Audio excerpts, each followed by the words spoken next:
ఒక కథలో ఒక సాధువు ఒక కుక్కని, నీ దగ్గర 5 నచ్చని గుణాలు ఉన్నాయి. 1, నువ్వు ఎప్పుడు గోడపైనే ఉచ్చపోస్తావు.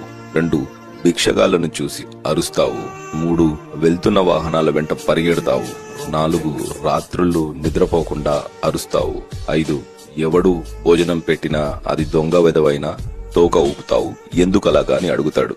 దానికి కుక్క, నేను గోడ మీద లేక ఎవరూ తిరగని చోటులో ఎందుకు ఉచ్చపోస్తాను అంటే, భోజనం భూమి పైన పెడతారు కాబట్టి ఆ ప్రదేశాన్ని శుభ్రంగా ఉంచాలని. భిక్షగాళ్లను చూసి ఎందుకు అరుస్తానంటే, కష్టపడి పని చేయకుండా ఎదటి వారిని ఎందుకు యాచిస్తున్నారని కోపంతో అరుస్తాను.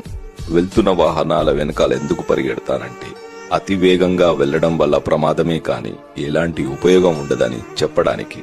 రాత్రుళ్ళు ఎందుకు అరుస్తానంటే, నిశ్శబ్దంగా నిర్మానుషమైన ఈ చీకటిలో నేను మీకు తోడుగా ఉన్నాను, మీరు